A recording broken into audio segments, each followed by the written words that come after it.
Well, the doctor is in because we are back with Noah Wyle. He's been winning over audiences as one of TV's favorite doctors for literally decades. First, we remember him as John Carter on ER, and now, of course, he is leading HBO Max's certified hit, The Pitt. He has scooped up a couple of Emmys along the way, a Golden Globe, a star on the Hollywood Walk of Fame, and last week, Noah wrapped up season 2 with that emotional finale, revealing Dr. Robby may have finally reached his breaking point. Take a look.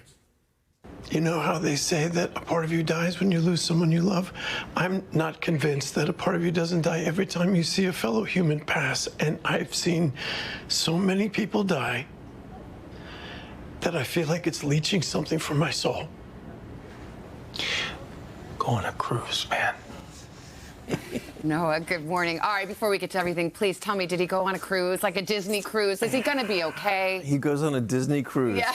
Yeah, you That's wouldn't what expect happens, that right? to happen, but he and Baby J. Doe just take off on that Disney cruise together. Don't joke about that. I know, you shouldn't talk. No, I have this whole joke about fantasy Baby J. that Doe. Dr. Robby adopts Baby Jane Doe. Is the writer's room taking any, ideas right now? It has been told to us that a baby is not a life preserver. Okay. Yes, it's true. You should not throw a drowning man a baby and hope everything will work out. Okay. Well, that's why I'm not in this business. We will touch on Baby Jane Doe in season 3, but whether or not that's a match made in heaven is yet to be determined. Let's talk about this rocket ship. I mean, there's Artemis 2, and then there's the Pitt. You have 15 million views per average per season. You've doubled your audience. It's up 50% since last season. The Hollywood Walk of Fame. You won every award that could be won. You have won.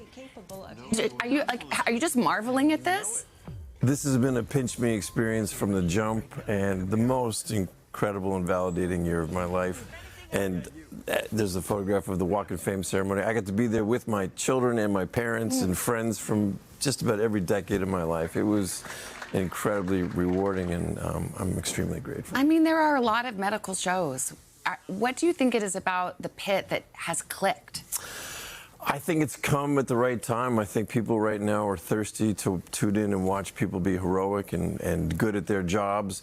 And more than that, be engaged in work that has meaning and a sense of give back to it. I think it's a lighthouse show for a lot of people right now.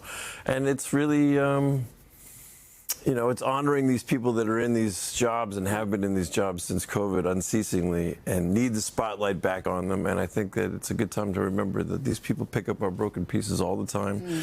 And very few of them are seeking out the resources that they need after they take in and on all that we dish out. I was also thinking that the ER is the perfect gateway to any human story you want to tell. It's kind of perfect because everything ends up there eventually. One day, you know, and it's like, it's not separated by race, class, anything. Every story can come through those doors. One of the few places nobody checks that stuff. They just, you show up with a need and they're there to treat it. Well, speaking of a story arc, I mean, if there were a script of your life, this would be a pretty neat story arc. You were Dr. John Carter on ER, this overnight success as a young man, and 30 years later, here you are with the success in the Pitt. Were there were those wilderness years in between? Like, how do you look at this journey and how it's unfolded? Well, any life, any career is going to have ups and downs to it. And when you're having it up, you want it to last as long as possible. When you're having it down, you want it to be over as quickly as possible. That so often isn't the case. But, you know, I keep thinking about my kids this year and how great it is for them to get to see that you just keep showing up, you just keep doing your thing, and it does come around again. And if you're ready and you're prepared, you know, you get to make the most of those opportunities when they come. Well, you know, we had to do it. We had to look in the archives because, of course, ER was on NBC. Yes. This is the first time you were on the Today Show, 1994. Let's roll it. I hung out a lot with some real emergency room doctors and did a lot of reading. A lot of reading. I have a stack of medical texts like that high that I pour over. It's pretty interesting stuff, actually. Okay, step aside, Baby Jane Doe. This is Baby Noah Wyle. Oh my God! Oh, remember that leather jacket. I remember that leather jacket. I wore that all the time. Yeah, that was your look. That was my kind of thing. Yeah, that and a big earring. Yeah, I Hi, kid. Look at us now. I know, look at us now. How about that? It's pretty cool. Yeah, it is. I just saw Al on my way, and I was like, look, Al, they haven't caught us yet. I'm going to say, like, Al, you were here probably then, 1994? Actually, I was there when they did the live show from Los Angeles. We go way back. Yeah. It's pretty incredible. Okay, we got to give people what they want. Let's talk about the show. Okay. First of all, it's known for how realistic it is, not just the richness of the characters, but like the props, the lingos, the set. Has there been anything that's like grossed you out? Because I got to tell you, you've grossed me out a lot. Gross me out? No, I get really into that stuff, and I'm just sort of amazed at what our amazing prosthetic makeup department can come up with. It's so photorealistic that basically everything that I say I'm doing at any given time, I'm actually doing, including that delivery that we did in the finale, that cesarean section, was one of the most amazing engineering things I've ever seen. As someone who's had 2 C-sections, I don't know that I needed to see that. No? No, I mean, it was incredible, but also, my wife had a C-section, and they tell you don't peek over the curtain. I couldn't resist. I had to look over the curtain. See, because this goes to my next question, because I think you're like an honorary doctor at this point. Like, do you feel that if we had a medical emergency, could you be called into service?